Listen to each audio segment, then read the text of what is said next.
जी दोस्तों, आप सबको मेरा बहुत बहुत हेलो, अस्सलाम वालेकुम, सत श्री अकाल और नमस्ते। मैं चाहता हूं कि दोस्त जो है वो ज़्यादा से ज़्यादा आ जाएं, तो हम आज की गुफ्तगू का आगाज़ करें। ये बड़े दिलचस्प इस वक्त का दौर है, बहुत दिलचस्प दौर है ये।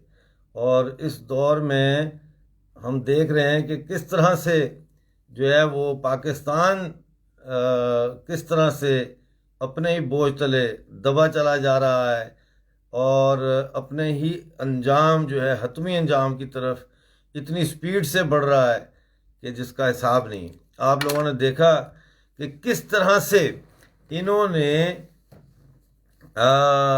नगरोटा में इन्होंने आतंक फैलाने की कोशिश की। और आपने ये भी देखा कि कैसे इन्होंने जो है वो क्या उसे कहते हैं, चूहा जैसे अपने बिल से निकलता है, ये चूहे का बिल इन्होंने बनाया हुआ और उस बिल में से ये लोग निकल निकल कर जा रहे थे। ये जो पाकिस्तान है ना, ये सामने से कभी वार नहीं करता, ये पीछे से वार करता है। जैसे मुंबई में वार किया, पुलवामा में वार किया, और जिस तरह से पिछले 40 सालों से पाकिस्तान जो है वो यूनियन टेरिटरी जम्मू कश्मीर में चोरी वार करता रहा है, सामने से ये वार नहीं करते। और पाकिस्तान आर्मी भी कभी सामने से वार नहीं करती। आप देख लें, इन्होंने कभी ऐलान जंग करके जंग नहीं की, इन्होंने हमेशा धोखा किया है। जब 22 अक्टूबर 1947 को पाकिस्तान ने हमारी जम्मू कश्मीर की रियासत पे हमला किया, उस वक्त भी इन्होंने शब खून मारा। ये रात की तारीकी में आए और इतने डरपोक हैं, उधर से कबायली लश्करों को साथ लेकर आए कि यार तुम भी साथ चलो। उनको सामने रख के पीछे ये फौज बैठी और ये आई। ये ऐसी फौज है शुरू दिन से। फिर जब इन्होंने जबराल्टर किया अयूब खान के दौर में, तो वो भी इसी तरीके से इन्होंने किया। ये सामने से नहीं आए, ये पीछे से आए। और फिर कारगिल भी आपके सामने है। तो अब ये जो इन्होंने किया है, नगरोटा का वाकया, इन्होंने कोशिश की है कि 26/11 को दोहराया जाए। वो तो बड़ा अच्छा हुआ कि इंडियन आर्मी ने इनको वक्त पर पकड़ लिया, इनको काबू कर लिया, इनके 4 बंदे मार दिए और वो सारा हो गया। सोचने वाली बात क्या है यहाँ? सोचने वाली बात यह है कि एक दिन पहले इन्होंने उसको हाफिज सईद को 10 साल की सजा सुनाई दिन में, और उसी रात में इन्होंने आतंकवादी भेज दिए यहाँ। यानी दुनिया को दिखा रहे हैं कि जी हम बड़े पुरअमन हैं, हमने पीस कर ली है, हमने दहशतगर्दों को सजाएं दे दी हैं। लेकिन दूसरी तरफ इन्होंने क्या किया कि दहशतगर्द भेज दिए। तो भाई लड़ना है तो सामने से वार करके देखो, पाकिस्तान की आर्मी सामने से आओ। हम तैयार हैं, पीओजेके के लोग भी तैयार हैं, हम पीछे से वार करने वालों में से नहीं है। हमारा जनरल जो था, हमारा chief of army staff brigadier Rajendra, वो सामने से आया था तुम्हारे खिलाफ लड़ने के लिए, और उसने अपनी जान दे दी तुम लोगों को। उसने उड़ी का पुल रोक कर 3 दिन तुम्हें उसने वहां पे रोके रखा, और अब जख्मी हालत में भी लड़ता रहा और सिपाहियों को कहा कि जाओ लड़ो, मेरी परवाह ना करो। तो जनाबे वाला ये बात है कि ये जो मैं इसहाक शरीफ साहब को जरा लेके आऊं, क्योंकि इसहाक शरीफ साहब जो है ना वो एक इंसाइक्लोपीडिया है जम्मू कश्मीर की हिस्ट्री का। तो अगर वो आ गए तो बड़ी अच्छी बात है। और ये कोई हमारे दोस्त हैं, गुलनाइज तैयब कश्मीरी साहब भी देख रहे हैं। बहरहाल काफ़ी लोग देख रहे हैं।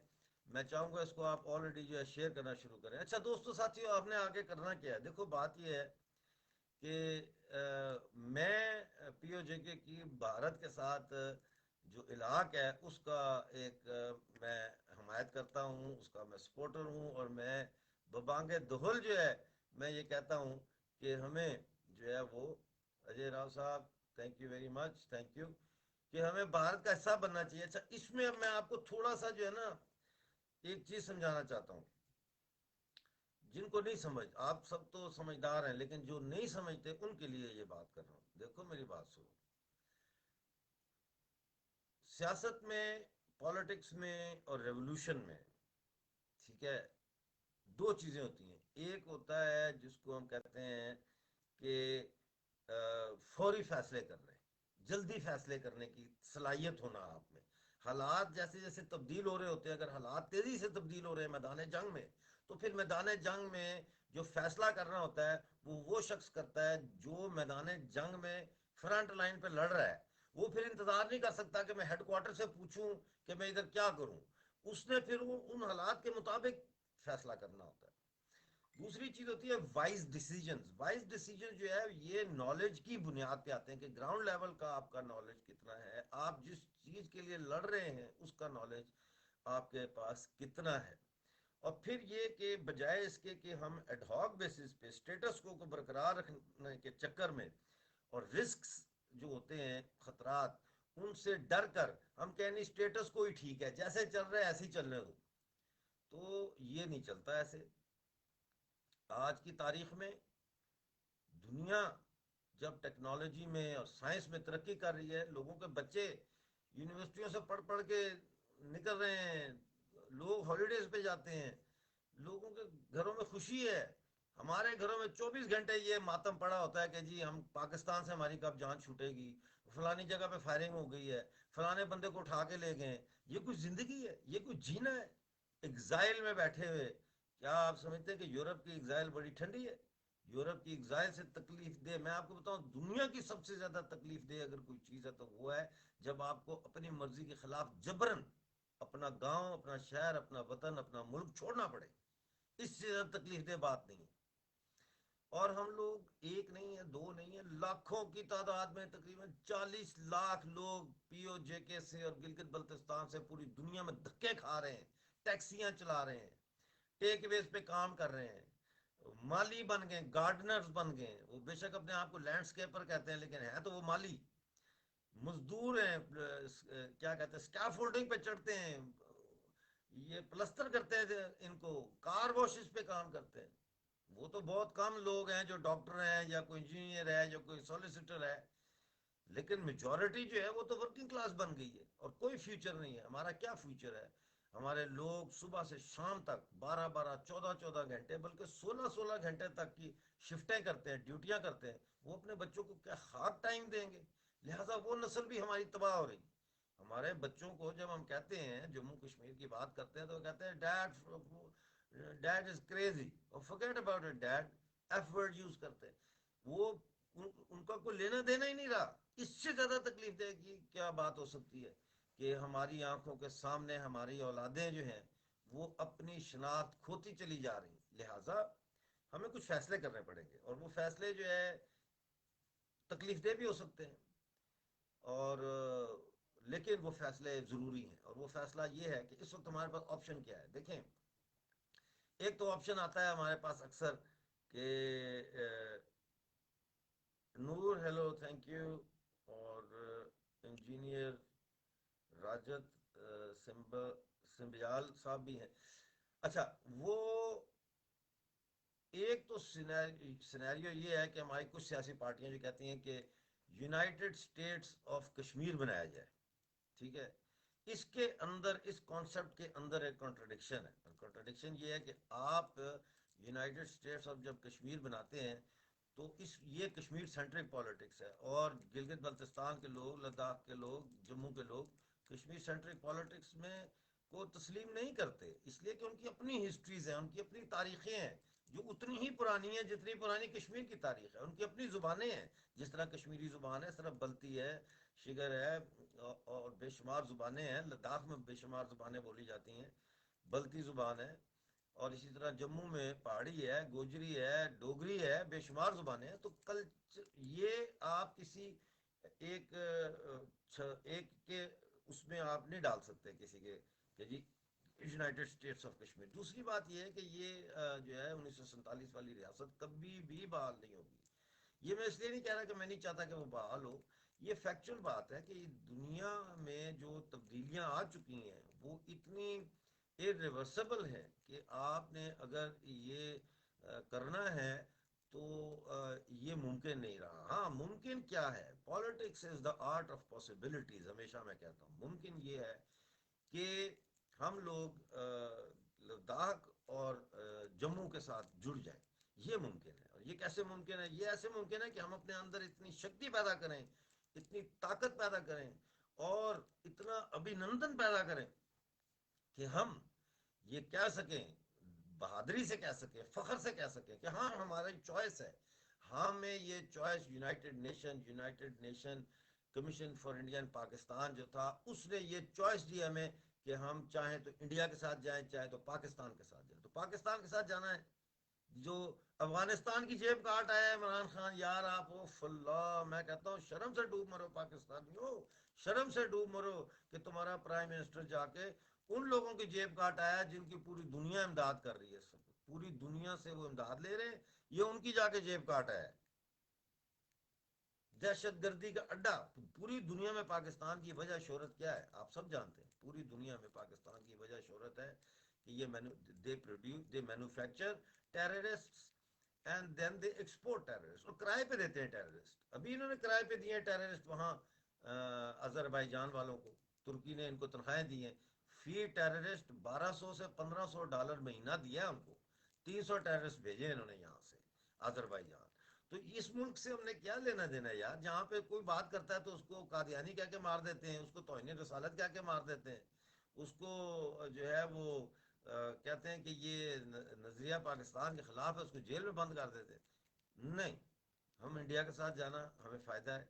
1 करोड़ 1 अरब 35 करोड़ की मंडी भी आपको मैं कह रहा हूँ, क्योंकि पेश कर रहा हूँ प्लेट में रख के कि ये ले लो, यूनिवर्सिटियां कॉलेज हर चीज, फिल्म इंडस्ट्री और सारी चीजें, उससे भी ज्यादा इंपॉर्टेंट कि इंडिया हमारे इलाके में बहुत बड़ी पैमाने पर डेवलपमेंट करेगा, जिससे कम से कम हमें यह खतरा तो नहीं होगा कि हमें एग्जाइल में जाना है, हमारा बच्चा जैसे ही 15 साल का होता है उसका जाली शनाख्ती कार्ड 18 साल का बना के उसको दुबई भेज दो, कतर भेज दो, सऊदीया भेज दो, ये टेंशनें तो नहीं होंगी। फिर तो हमारी ये ख्वाहिशें होंगी कि अब हमारा बच्चा दिल्ली यूनिवर्सिटी में जाके पढ़े, हमारा बच्चा जो है वो पूना अकेडमी में जाए, हमारा बच्चा जो है वो अच्छे अच्छे यूनिवर्सिटीज़ में जाए पढ़े, डॉक्टर बने, इंजीनियर बने, सेनापति बने। लेकिन ये पाकिस्तान के साथ नहीं हो सकता। अब मैं आपको बताता हूँ, 2017 31 दिसंबर न्यू ईयर नाइट पे मैंने एक प्रेस कॉन्फ्रेंस बुलाई थी। तो पाकिस्तान का जो प्रेस है बाहर के मुल्क में, यहाँ पे स्कॉटलैंड में, ये लोग आए, कहने लगे डॉक्टर साहब लोग न्यू ईयर नाइट मना रहे हैं, आपने हमें बुला लिया प्रेस कॉन्फ्रेंस पे, ये क्या आप कर रहे हैं भाई। मैंने कहा इसलिए कि आज जो न्यू ईयर नाइट है, जो कल तलू होने वाला सुबह है, उसका सूरज 2018 का, मैं उसके हवाले से कुछ बातें करना चाहता हूँ, कुछ पेश गोइयाँ करना चाहता हूँ, कुछ मैं प्रोग्राम पेश करना चाहता हूँ। बैठ के प्रेस कॉन्फ्रेंस शुरू हो गई, मैंने उनको कहा कि जम्मू कश्मीर के पास 5 साल है। मैंने कहा कि जम्मू कश्मीर को वजूदियत का बहरान है, एग्जिस्टेंशियल क्राइसिस का शिकार हो चुका है ये, existential crisis of PoJ and Gilgit Baltistan in terms of occupied territories, यानी ये जो ऑक्युपाइड टेरिटरी का स्टेटस है ना, ये भी इनका खत्म होने वाला है। और मेरा इशारा इस तरफ था कि पाकिस्तान इनको अपना सूबा बनाएगा, बल्कि आजाद कश्मीर को तो जिला बनाएगा। तो बड़े वो हैरान, और बड़े उन्होंने कहा ये आप कैसे कह सकते हैं। तो मैंने उनको पूरी जियो पोलिटिकल जो सिचुएशन थी उस वक्त की उसके तनाजर में कहा। और फिर मैं ये एक बात हमेशा कहता रहा, मुख्तलिफ जलसों में पूरे यूके में मैं यही बात दोहराता रहा, लेकिन किसी ने मेरी बात नहीं सुनी। मैं लोगों को समझाता रहा कि इस वक्त जो है क्या करना चाहिए, कैसे करना चाहिए, मेरी बात नहीं सुनी। आज भी मैं लोगों को जब ये कहता हूँ कि इंडिया के साथ जाना है तो मुझे ताने देते हैं, कहते हैं कि इंडिया का एजेंट है, आपको कितने पैसे दे रहे हैं।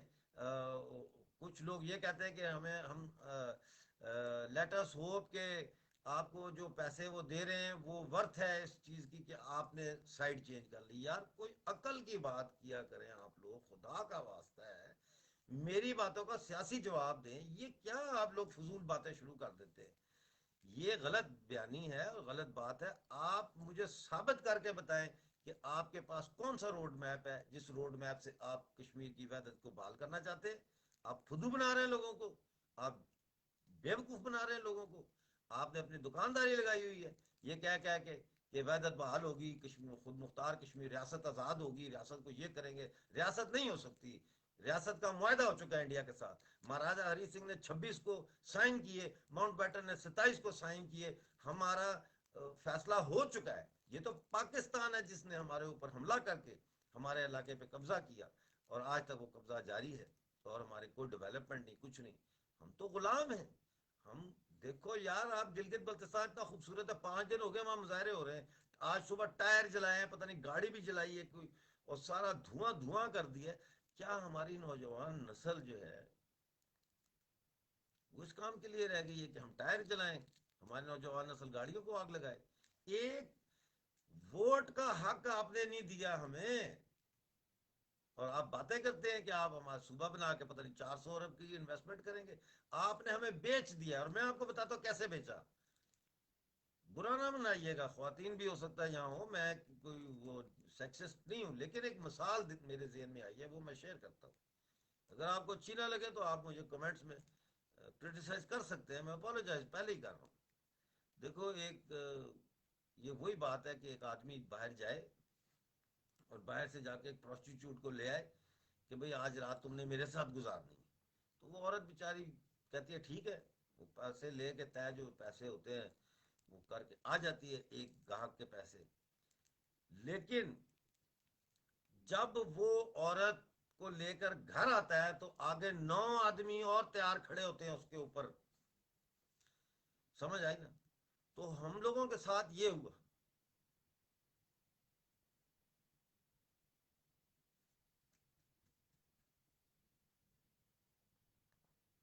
हम लोगों के साथ ये हुआ, पाकिस्तान ने हमारा ये हाल किया। पाकिस्तान ने हमारे ऊपर फौज चढ़ाई, पाकिस्तान ने हम पर ब्यूरोक्रेसी चढ़ाई, पाकिस्तान ने हम पर पुलिस चढ़ाई, पाकिस्तान ने हम पर अदलिया चढ़ाई, और अब पाकिस्तान ने हमारे ऊपर जो है वो चाइना चढ़ा दिया। मैंने नहीं रहना, मैंने लड़ना है, और तुम सब ने भी लड़ना है। हम सब ने मिलकर 1 पॉइंट एजेंडा पर लड़ना है कि पाकिस्तानी फौजें यूनाइटेड नेशन की करारदादों के मुताबिक जो हुक्म हुआ था निकलने का, ये निकले वहां से, और जम्मू कश्मीर की जो ये पट्टी है जिसपे पाकिस्तान का कब्जा है, उसको जम्मू कश्मीर के साथ और गिलगित बल्तिस्तान को लद्दाख के साथ जोड़ा जाए। जी हाँ, ये हमारा 1 पॉइंट एजेंडा। ये जो लोग कहते हैं यूनाइटेड स्टेट्स ऑफ कश्मीर बनाएंगे, और जो कहते हैं कि रियासत की वहदत को बहाल करेंगे और रियासत आज़ाद होगी और महाराजा गुलाब सिंह की रियासत आएगी। महाराजा गुलाब सिंह ने रियासत जिस तरह से बनाई थी उस तरह से बना ली थी, उस वक्त के हालात के मुताबिक, अंग्रेजों के साथ सौदेबाजी करके, ये करके वो करके, जोड़ के जनरल जोरावर को भेज के गिलगित बल्तिस्तान और ये वो सारा उसने बना ली जैसे कैसे। अब नहीं बन सकती ये रियासत।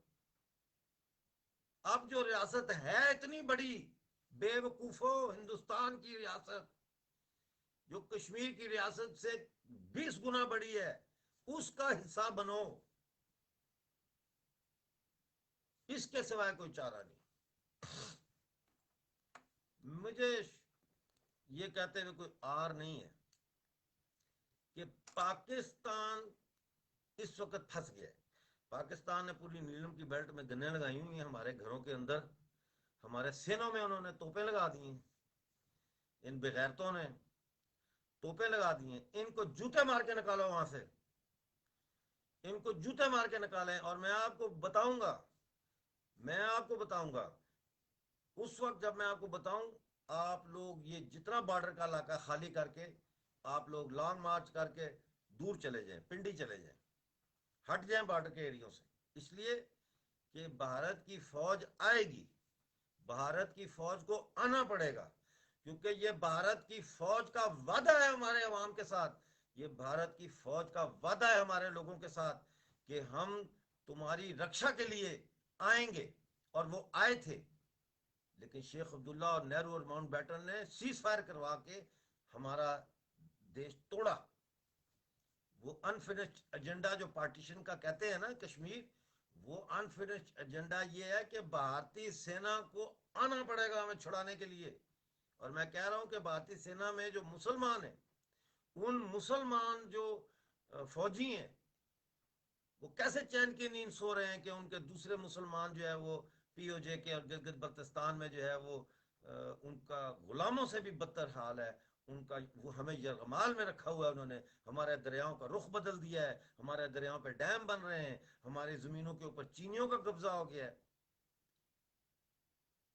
तो भारत को ये फैसला करना पड़ेगा, भारत को अब देर नहीं करनी चाहिए, अब देर नहीं करनी चाहिए। आवाज कम आ रही है, आवाज क्यों कम आ रही है? अब आवाज सही आ रही है? अहमद जमवाल, आप अब आवाज सही आ रही है? आवाज आ रही है सही? प्लीज मुझे कोई कमेंट में बताए। Can you guys hear me?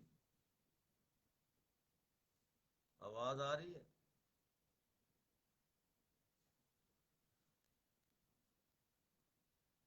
आवाज आ रही है कि नहीं आ रही है?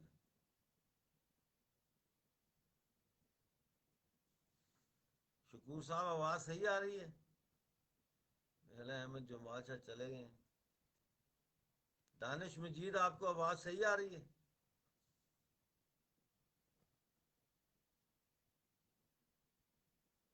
बहरहाल हम गुफ्तगू जारी रखते हैं अपनी। कहने का मकसद ये है कि पाकिस्तानियों, ओए बेगैरतो, ओए लानती फौज, ओए कंजर फौज, माफ कीजिएगा मुझे आज बहुत गुस्सा है। मेरे ये हमारे सामने आओ, हम छातियां खोल कर तुम्हारा मुकाबला करेंगे, हम पीछे से वार करने वाले नहीं है। हम सामने से तुम्हारे साथ जंग करेंगे, गिरेबान पकड़ेंगे, तुम्हें जूते मार के निकालेंगे हम तुम्हें। आजाद कश्मीर जिसको तुमने बनाया हुआ है, आजाद कश्मीर, वहां से और गिलगित बल्तिस्तान से तुम्हें जूते मार के निकालेंगे, जूते। और इमरान खान का तो याद रखना वो हाल होगा जो मुसोलिनी का हुआ था, याद रखना, इसका वो हाल होगा। और ये खुद फौज करवाएगी इसका हाल। जैसे फौज ने खादिम हुसैन रिजवी से काम लिया और फिर फारग कर दिया, इसी तरह इसको भी वो फारग करेंगे, देख लेना। तो अब कहने का मकसद जो था मेरा वो ये है कि देखो, जो शख्स आपको ये कहता है कि जी रियासत की को आज़ाद करवाएंगे, 1947 वाली रियासत बनाएंगे, उससे भागो दूर, क्योंकि वो बात कर रहा है जो पॉसिबल नहीं है। मुश्किल फैसले करने पड़ते हैं, और मुश्किल फैसले जो है उनको लॉन्ग टर्म प्लानिंग के तहत सोच के करना किया जाता है। शॉर्ट टर्म नैरो माइंडेड जो आउटलुक है वो नहीं चलेगी। लॉन्ग टर्म उसको रख के हमें आगे बढ़ना पड़ेगा। और लॉन्ग टर्म में ये है कि अगर हम भारत का हिस्सा, जो वैसे तो बाय डिफॉल्ट हम भारत का हिस्सा हैं, लेकिन जिस दिन आप लोग, ये जेके के लोग और गिलगित बल्तिस्तान के लोग थोड़ा सा हौसला पैदा करें, जाहिर है वो इतने अरसे से जब इंसान गुलामी में रहे और तशद्दुद सहता रहे तो फिर वो थोड़ा सा खौफजदा भी हो जाता है। हिम्मत और करेज जो है वो उसकी उसकी जो लेवल है नीचे आ जाती है। लेकिन ऐसे हालात में जब आपके साथ भारत का पूरा देश खड़ा है, जब भारत की पूरी सेना खड़ी है, जब भारत की सरकार खड़ी है, तो ऐसे वक्त में हमें बहादुर होना चाहिए। हम अकेले नहीं हैं, हम अकेले नहीं हैं।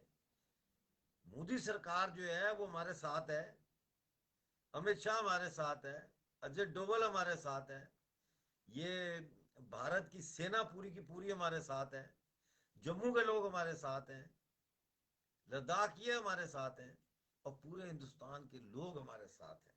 हमें डरने की क्या जरूरत है? मारो सालों को, चपेड़े इन फौजियों को और निकालो।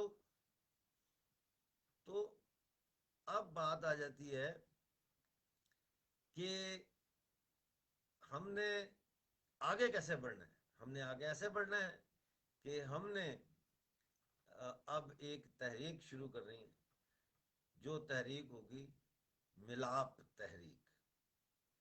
मिलाप यानी मिलाप की मिलाने की तहरीक। वो मिलाने की तहरीक के लिए आप लोग जुड़े एक दूसरे के साथ, ग्रास रूट लेवल पे। अपने मोहल्लों में, कॉलेजों में, अपने स्कूल में, अपने दफ्तर में एक दूसरे का दिल और एक दूसरे का को टटोलें।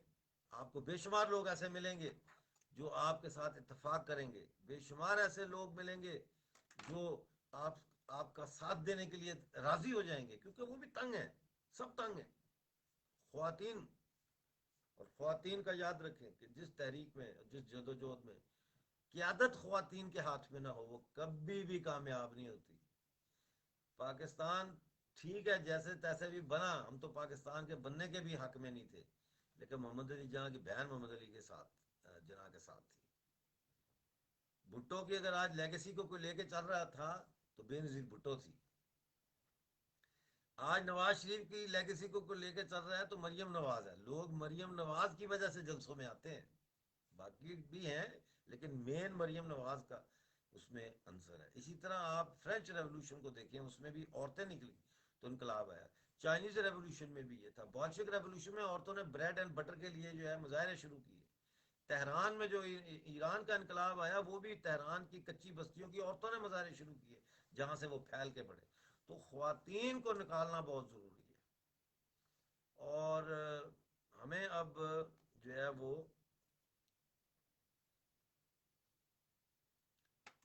इजाज़त दें, मैं देखूंगा इसको क्या प्रॉब्लम है, और फिर इंशाल्लाह कुछ अर्से के बाद आपसे फिर मुलाकात होगी। सिर्फ दो बातें मैं कहना चाहता हूँ। नंबर वन ये कि आप लोगों ने रियासत की जो आज़ादी की बात करता है कि हमने बनानी है, उससे दूर भागे, वो धोखा है। सिर्फ वन पॉइंट एजेंडा, रीयूनियन, मिलाप with India. Thank you very much. अपना बहुत सारा ख्याल रखें।